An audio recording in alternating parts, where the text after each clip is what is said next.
This is making RESTful web services the easy way with Node.js. Thanks for staying late, guys. It's 6 p.m. Thanks so much. Yes, I work for Oracle and must show you this slide. Don't make any purchasing decisions based on what I say here today. My name is Dan Mcghan. I'm a developer advocate at Oracle. I focus primarily on the JavaScript and database communities. My contact info is on here, and of course we'll make these slides available after the talk. So if you have any questions related to getting Node.js or JavaScript in general working with Oracle Database, feel free to reach out to me. I'd love to hear from you. This is a high-level overview of what we're going to be doing today. We're going to start by taking a look at REST APIs and Node.js from a very high level. Any folks working with Node.js here today? I would say it's about 20% probably, not bad. After that, we'll get into manual API creation. Then we'll take a look at creating APIs using a tool called Sails. And finally, we'll end on creating an API with ORDS. So let's talk about REST. What is REST? REST stands for Representational State Transfer. And this is basically the architectural style of the web. It was defined by Roy Fielding as part of his doctoral dissertation. And when he defined it, he defined 6 constraints.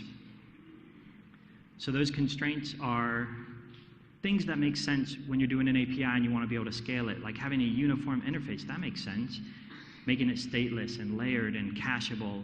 These are the kinds of things you want in an API. Keep in mind, most implementations, the kind we might build in a real-world project, they don't always comply 100%. What REST means to most folks comes down to this. We create URLs that we expect our end users to issue HTTP requests on. So we define a path, and it's important that the paths are nouns, things, and not verbs. So if you're familiar with an older style of writing APIs, RPC, Remote Procedure Call, you might have seen a method called get employees, whereas here it's just employees. And the reason for that is that the verbs have been moved, and now we use the HTTP verb. So in this case, we would issue a get request on the employees collection if we wanted to get a list of employees. This is basically what it comes down to for most folks working with APIs, at least at a high level. So what is Node.js? Well, Node.js is basically a server-side runtime for JavaScript. Prior to Node.js, we pretty much used JavaScript only in a web browser. And that was great, don't get me wrong, but it was somewhat limited. And then in 2009, a guy named Ryan Dahl took the JavaScript engine that was part of the Chrome web browser, which was open source, and he unplugged it from Chrome, and then he plugged it into Linux. So all of a sudden, folks that knew JavaScript had a whole new world that they could work in. And of course, when he did this, he had to expose some APIs. This is exciting. He had to expose some APIs that allow folks to do things that make more sense in a server environment, such as reading and writing files, communicating with the network, and things of that sort. When he did this, that was 2009, so flash forward, we're about 9 years ahead from there. And at this point now, Node Package Manager, NPM, which is your access to the world's largest set of open source libraries now, is at your fingertips with Node. So it's a very powerful framework to build upon. And if you look at the description online when you go to the Node homepage, you'll see it always says something along the lines of it's event-driven and non-blocking I/O model. Well, that can be a little confusing, so I created this slide, but note the caveat, this is not entirely accurate, because the truth about how it works is a little more complicated than we're looking for right here. What I want you to focus on this slide are these 2 buckets, evented and thread pool. But let me explain to you how Node works. So you write a JavaScript file, and you say, Node, run my JavaScript file. Well, your JavaScript file is running in the main thread for Node. Eventually, your code is going to make an API call to what we consider async APIs. and they're going to fall into one of two buckets. Now, when you make this call, you're going to pass along a callback function, or a function that should be executed when the async operation is complete. So when the operation is complete, the callback function comes into a queue, and eventually it hops back up on the main thread, and this is your Node application. So what is the difference between these two? Well, evented is what Ryan Dahl was working for when he created Node. He wanted to do networking correctly. And so if you look at the pool here, we have timers and we have TCP and UDP. Now, timers means if you're in JavaScript and you call something like set timeout or set interval, you're scheduling work to be done in the future. That's completely evented, but that's not very exciting. TCP and UDP, however, are low-level networking protocols. So they include the higher level, including HTTP. What that means is that Node is very, very good at networking. It uses the operating system's core libraries and event systems to avoid having to spawn additional threads, as we might have seen in previous tools like Apache in the early days. So very, very good at networking. But it does have a thread pool. So when you hear that Node is single-threaded, that's not the complete story. It does have a thread pool, and it's used for things like file reads and writes, some DNS if you're converting a name to an IP address, and then user code. And this user code's a really big bucket, and it includes all kinds of things that go down to C and need a thread pool or a thread. So that's Node in a nutshell. Let's talk about developing an API. So when you start, you're going to have to make a decision. Where do you want to fall on this spectrum? You could roll your own API, and if you're over here, then you're probably developing the flagship API for your company. This is the API you're going to expose to the public internet, and you want to make that API exactly the way you want to make it, and you want it to do only the things that it needs to do and nothing else, right? So you're going to roll your own. It's going to take maybe a bit more work, but you're going to have more flexibility. On the other hand, if you're over here, maybe you're developing lots of applications. Perhaps you're a full stack developer, and exactly what the API looks like isn't so important. What's more important is your ability to create applications quickly and easily. So that's where frameworks can come in and really help. You're going to have to sacrifice some control, but you're going to gain a lot in productivity. Next thing you're going to need to consider is what options does your API need to support. It's a decent list of options that you may choose from, but the truth is it's not a complete list. But I would say the first bullet here, pagination, sorting, and filtering, are kind of the minimum requirements for an API that you'll want to have support for. Authentication, authorization, certainly if it's not facing public internet, you'll need that. And the rest becomes somewhat optional. Do you need documentation? You're probably going to look at Swagger. Real-time push. Do you want to be able to push data to people that are subscribed to your data? Things like throttling and so on. There's a lot of things you can build in that you'll need to explore depending on the choices you make. Now, regardless of the choice you make, there are some things that are somewhat similar between various APIs. The first thing you're going to need is some kind of a web server. And the role of the web server is going to be to accept incoming HTTP requests and, of course, send out the response. There's going to be some routing logic involved as well, and the role of the routing logic is to look at that incoming HTTP request, but only a little bit of it. It's just going to look at the URL and kind of figure out, this is intended to do this. I'm going to pass off control to the next layer, which is your controller logic.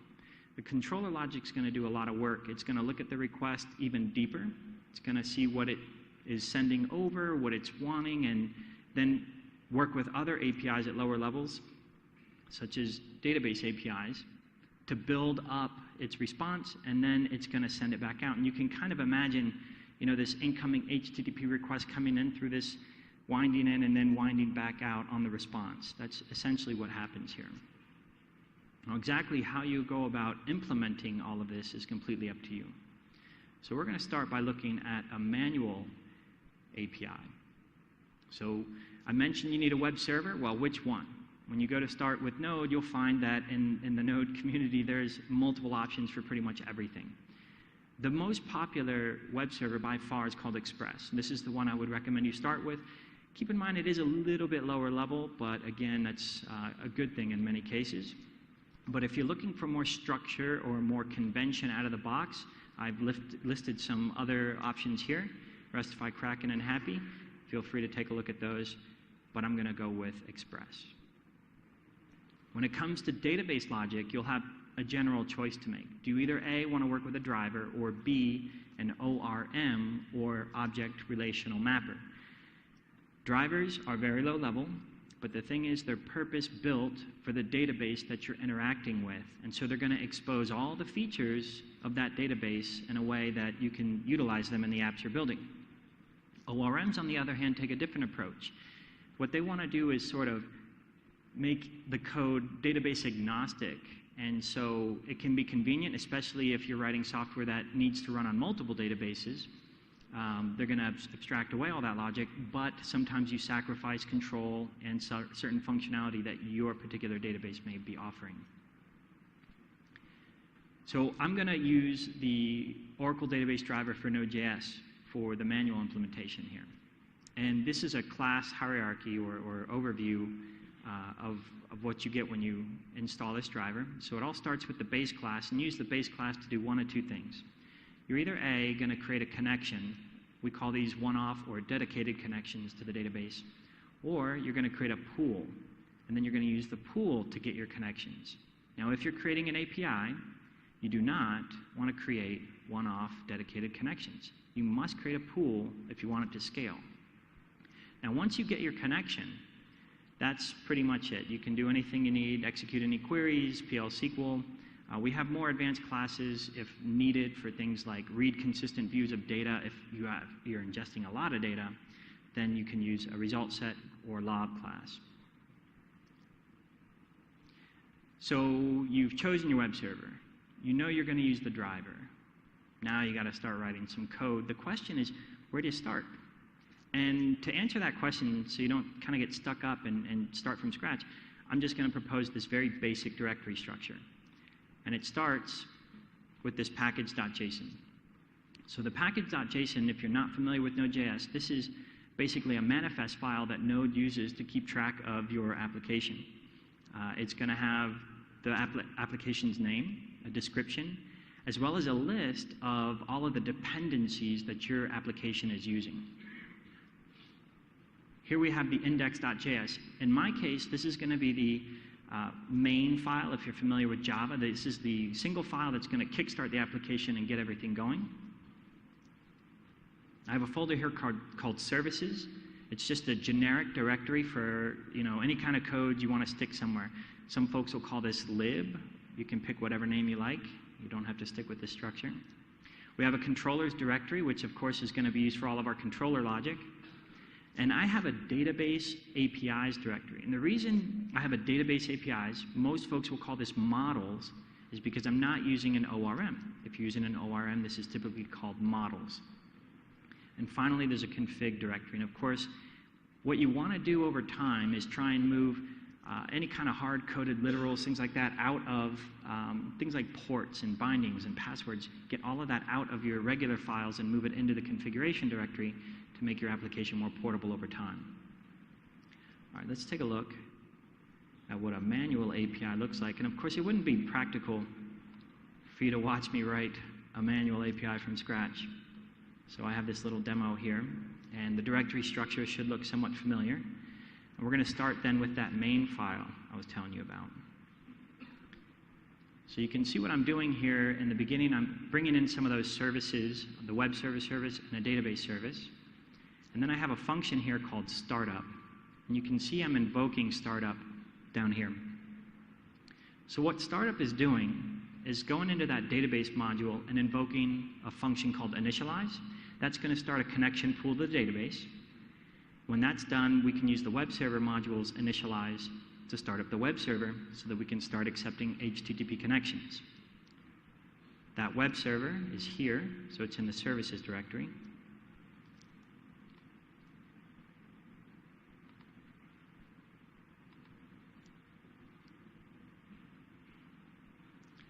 All right, again, I'm bringing in some modules from the outside. Here's that initialize function that was called in the main file. So what this does is it invokes Express. That's the web server module that's the most popular in Node. It invokes that to get an instance of an express application. Now, the way an express application works, you see that it has a use method, and it's being called multiple times. You can think of this as like an assembly line, essentially, that the HTTP request is going to have to travel through. And what use is expecting is actually a function.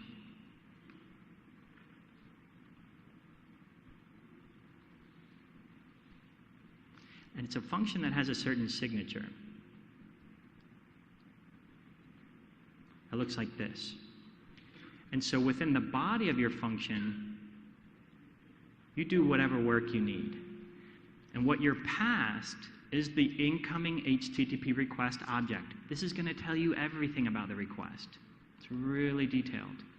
You're also going to get a response object that you can use to send data back to the person that issued the request. And finally, you'll have a next method. And if you invoke next, then the next function in the pipeline is going to be executed. And if you don't invoke next, then it's assumed you've ended the request, you've finished it, and it doesn't need any more processing. So my pipeline has a little bit of logging. If you've ever seen an Apache HTTP access log, that's what Mcghan does. I'm using Express's JSON middleware to detect when an incoming request is sending me some JSON data. And if so, it'll go ahead and parse it, so by the time the request gets to me, I don't have to do it. It's already just in-memory JavaScript. And finally, and this is the important part that introduces part 2, because we're in the web server, this is part 2, the router. And notice that I'm mounting the router at /API, so the beginning of the router in terms of the URLs will be /API, and here's that router. If I scroll up, we can see the router here. And before I show you that, I'll just show you the last thing I do. I say listen on a certain port, and then we have a web server running. So let's look at the router. This is a lot simpler. I'm bringing in Express again, but I'm not invoking it this time. I only need Express for its router class. So once I have the router class, or an instance of the router class, I can then use its route method to get a new route. And this route is /employees:\ID. This is the colon part is what we call a parameter in the URL. And the question mark is going to make that parameter optional, meaning that this route will be valid whether or not there's something after the /employees. And remember that I mounted the API at /API, right? So the full path is going to be something like this, something like that. Now, the route method returns a route. And the route has methods like get, post, put, and delete, which of course correspond to the HTTP methods. So when a GET request comes in, you need to have some kind of function handle that. And the function signature is just like you saw before. Only we call that controller logic, so it goes in another directory. And we brought that in here as employees. So we'll take a look at that next.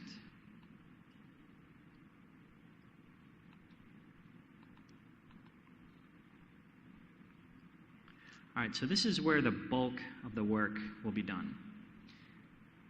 Here's that get function we just saw. And again, it's going to get the request. And note that it's using the request. It can now access certain properties of the incoming request. So the params object will give us the parameters defined in the URL. We also have the query property for the query string, the part that comes after the question mark in the URL. Further down, you'll see the body being referenced, so HTTP body already having been parsed into JavaScript. So what it's going to do, it's going to look at the request, and it's going to take certain values out of it and assign them to a new object called context. And it's going to pass that along to another API that's in the database directory, APIs, or employees rather, find, and it's going to pass that context. And what it's expecting back is some kind of result, and based on the result, and maybe some other things about the request, it's going to send the response. So here, we're sending 200 success and a single employee, or maybe 404 not found. or 200 in the entire result with all the data. So the last piece of the puzzle then is that database logic. And that will end up looking something like this. So what I do, I have a base query here, and you can see it's just selecting some columns from the employees table. And here's that find method that takes in the context. So the find method, the database APIs, they're not going to know anything about HTTP requests or responses. Their sole purpose is to work with the database and return data. So here I'm setting up some sensible defaults in case they didn't come in from the context. If an ID was specified, that means we're going for one employee. So I'm going to wipe out whatever filter was sent in and just say the ID equals that value. And now I'm passing this along the base query with things like filter, order by, offset, and limit, because I used to actually show this. This is a module that I created to kind of hide some of the complexity, because what ends up happening, you have to modify this query according to those parameters, and the logic is a little sloppy, so I took it out of here. But if you scroll down, you'll find simpler logic for things like creating employees, updating employees, and then for deleting employees. So all your typical CRUD operations are in here. So what I'll do now is start this app up.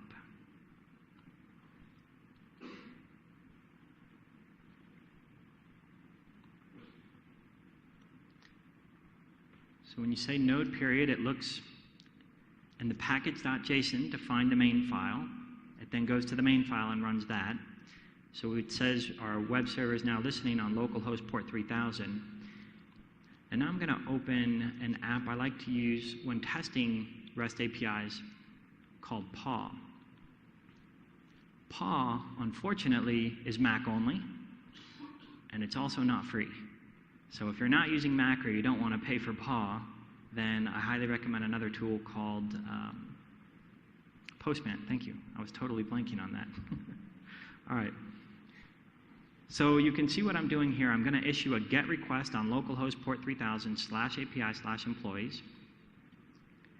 We'll fire that off, and it says we got 100 items back. You can explore the JSON here and see that it's coming from the table. You can see it raw. What I really like about this tool is that I can view it different ways, the actual request, so you can see what an HTTP request actually looks like. Or you can switch it to like curl if you want to run it in curl and so on. If we want a single employee, we just add the /101. And now we're getting back a single employee. Cool. So I'm going to skip down here to show you how sort of the other parameters work, limit, offset, and sort. And so in this case, before I think I was getting back 100 employees, now I'm saying limit that to 10 and set an offset of 1, so that's the first employee, and then sort the data by first name ascending. Now if you look at the URL, you can see the query string here. And so that's basically what you would do if you were working with this API programmatically. But we can fire that off. Now we're just getting 10 items back. And we have, I'm sorting by first name, so Alana's here. If I change that to descending, we fire that off. Now we're getting William back. So this is like the bare minimum you're going to need in an API if you do take the manual approach. But think back to that list of all the other features you might want to add. It's kind of tedious, right? Well, the reason I took you through this path first is to understand the easy way. You kind of have to know the hard way.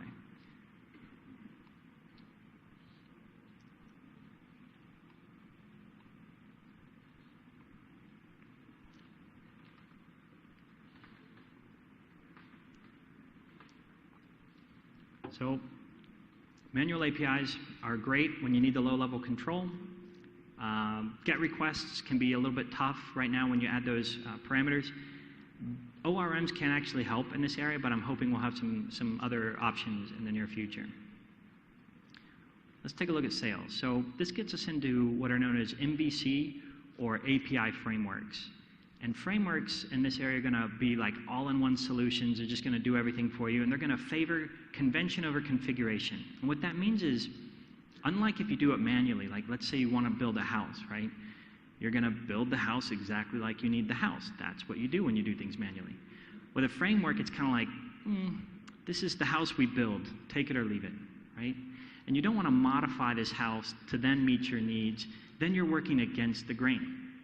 If the house suits your needs, then this is probably a great tool for you. And if it doesn't, you're probably using the wrong tool or should take a manual approach. So the two I really looked closely at were Sails and Loopback. Sails falls into the MVC category, whereas Loopback falls into the API category.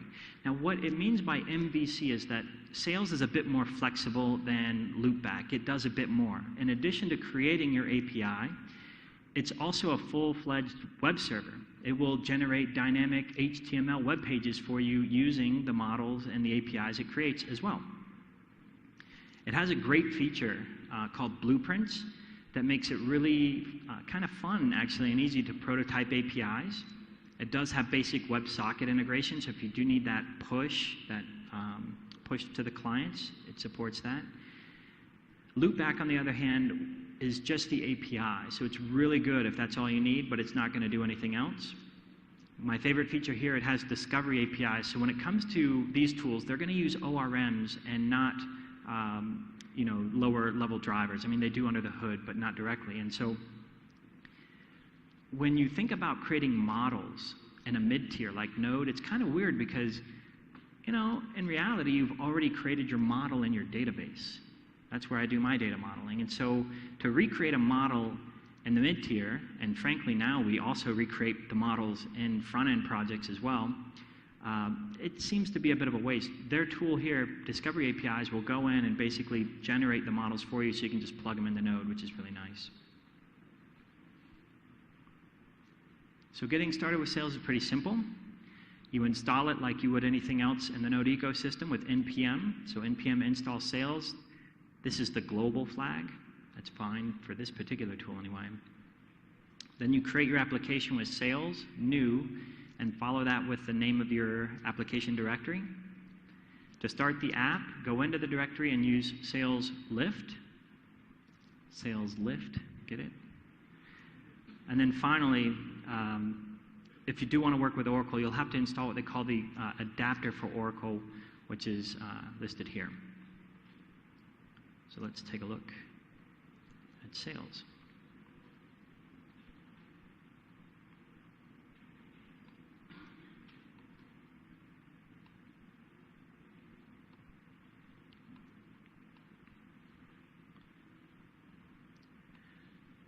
Now what I'm going to do, just to show you, I'm going to leave this in view. I'm going to say Sails new my app. We're going to fire that off. You see our directory is created, and it's going to give us this message that, hey, you're using a newer version of NPM, and we don't do things like we like to there, so we got to download this thing, and it's going to take forever. In reality, it doesn't take that long, 12 seconds. So at this point, we can cd into my app.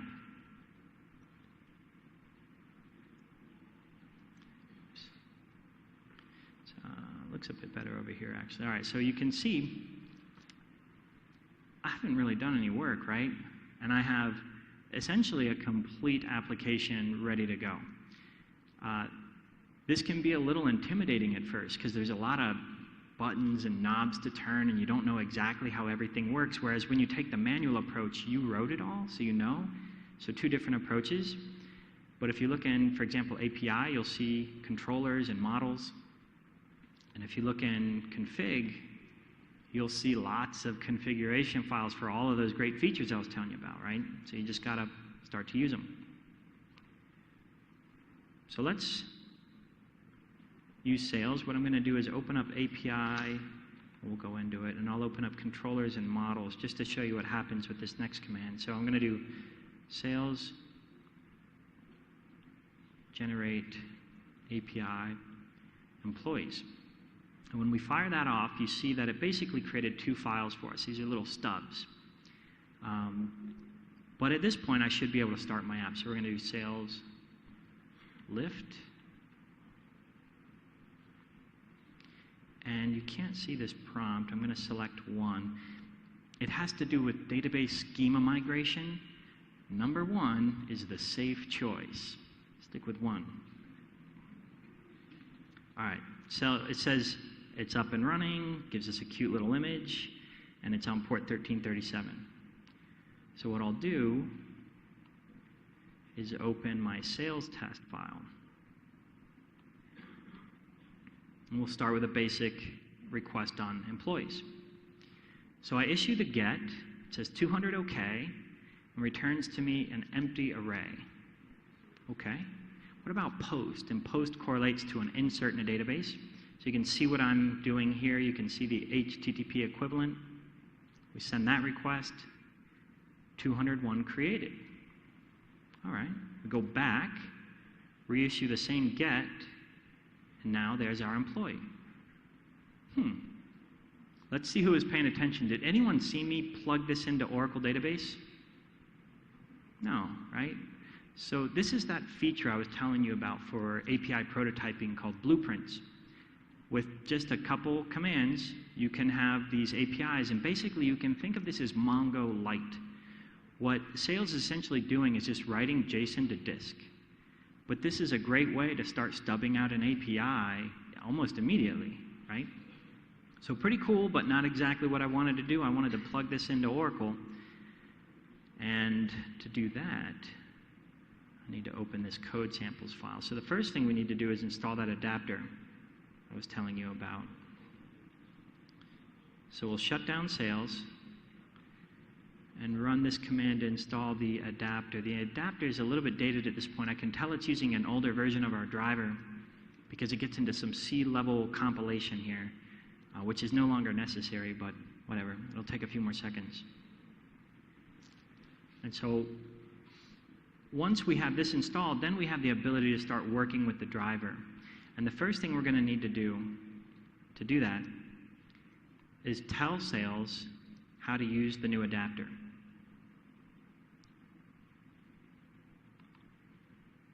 So for that, I need to go into config, and there's a connections file.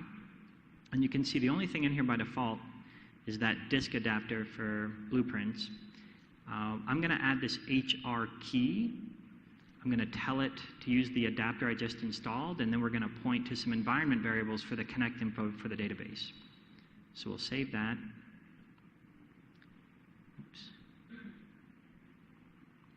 The next thing I need is to update my model to use this new adapter.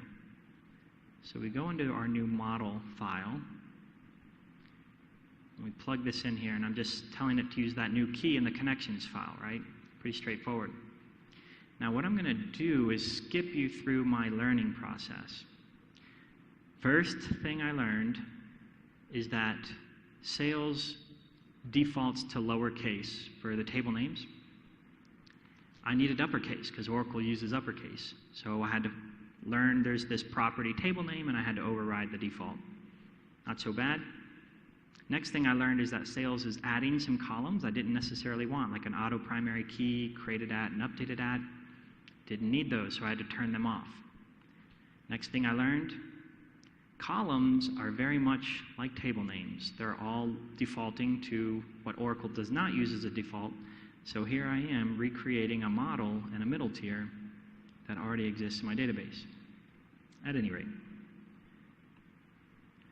we'll bring that in and save it, and we'll restart Sails. What do we pick? 1. Except in the latest version of Sails, I think they switched it to 3, which is just a terrible choice. Anyway.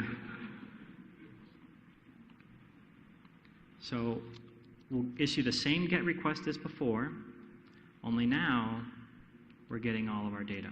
Perfect.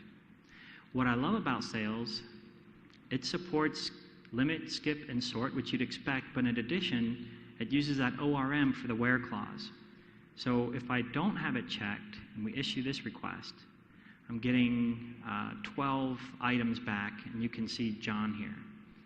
But if I add this where clause, and you can see it's just using the query string, we fire that off,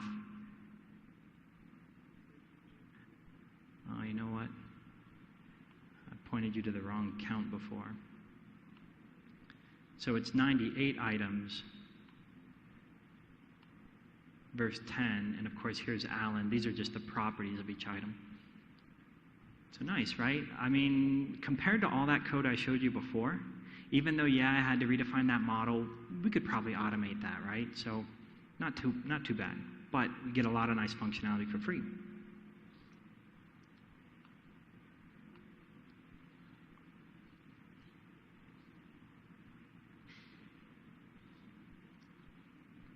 So you get a lot of that convention. Don't forget about blueprints, really nice feature. Just be forewarned, there are a lot of features in there, and it may be a little overwhelming at first, but as you continue to use Sails, it gets easier and easier. Caution with ORMs in the JavaScript community right now. This is not the Java community. We haven't been around as long. So the ORMs are still maturing. I found that right now, some don't even support transactions, which are kind of basic. And some don't use bind variables. Is anyone here using Oracle? I believe MySQL, Postgres, they all use bind variables, right? So make sure you look at the details of the ORM to make sure they support these features. They're really important for concurrency. All right, let's move on and take a look at ORDS. Now, ORDS stands for Oracle REST Data Services. And this is a REST framework from Oracle. It's Java-based, and it runs in a Java application server in your mid-tier. Whoa, I thought this was a talk about Node. Well, you can tie this in with Node if you use ORDS just like a driver. So it will hook into Oracle database, but it also does document store and NoSQL. It's been around for a long time. I won't go into any of the detail here, but it first started in 2010. The most recent release added REST-enabled SQL, which is sometimes jokingly called SQL injection as a service. But it's not something that's meant to be exposed to the public internet. This is what I mean by using ORDS as a driver, sending it a SQL request, letting it do the work, getting data back, but it's as REST. So you could, for example, put ORDS in a mid-tier alongside Node, or you could just install ORDS in the same box along with Node if you want to avoid the extra hop. That's fine too. So let's take a look at what ORDS does.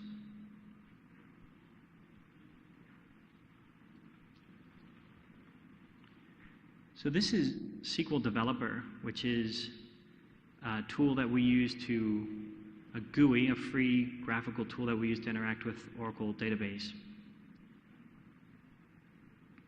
And although I just said that normally ORDS runs in a mid-tier, SQL Developer actually has the ability to run ORDS directly. So if you're doing development, it's a really nice feature.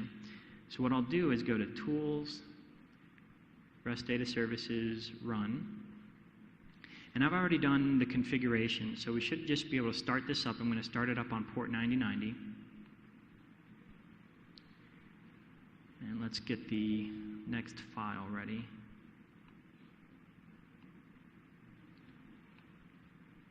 So we're going to do ORDS testing now. And we're going on 9090. ORDS starts with ORDS, and then HR is the schema, and I want the data from the employees table. So I fire this off.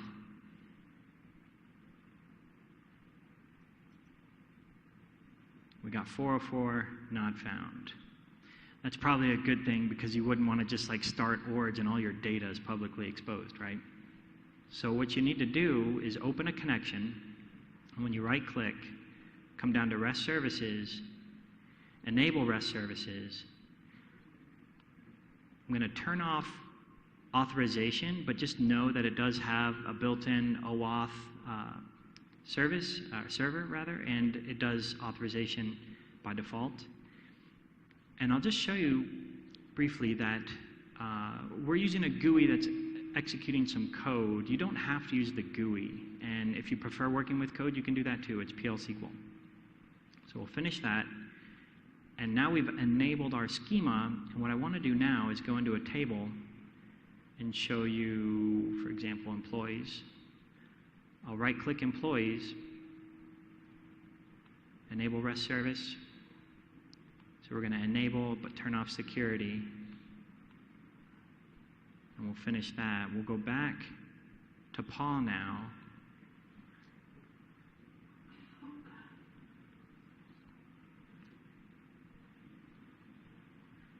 Perfect. All right, so you can see that this tool didn't even require any code. I can use a GUI to define my API. The feature I'm showing you now is what we call REST enabling tables. So if you're a developer that has database skills, but you have to create APIs for developers to consume, this is a great tool for you. And because, of course, it's written by Oracle for Oracle, it's going to know how to use bind variables correctly. It's going to know how to take advantage of Oracle database features and so on.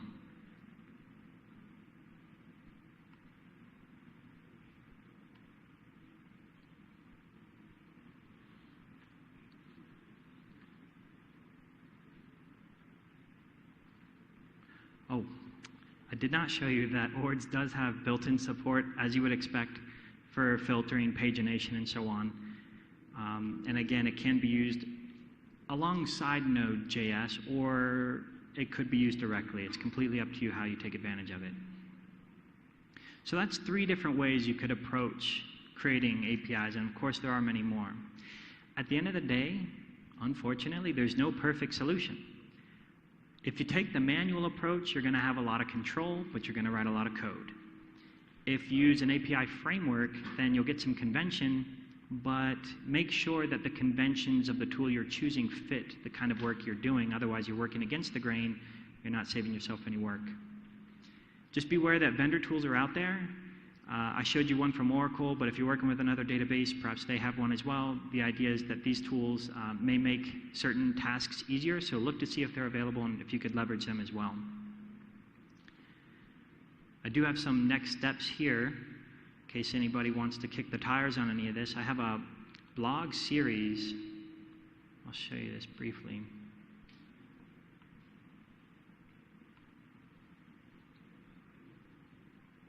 Looks like I'm offline. Just kidding. I'm not going to show you that.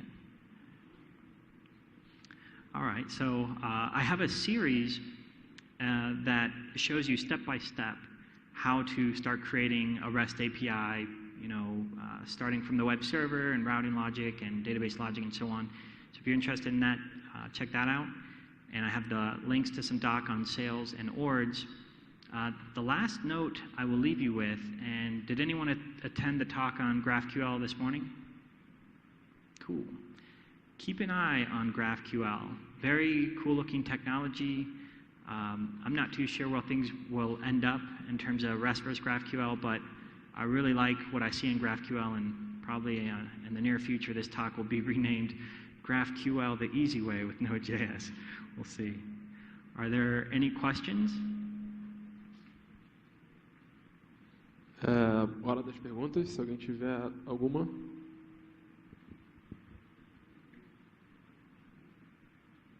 Not a single question? All right. Well, thanks again for coming. I know it's been a long day. Obrigado. Safe journey home. Obrigado.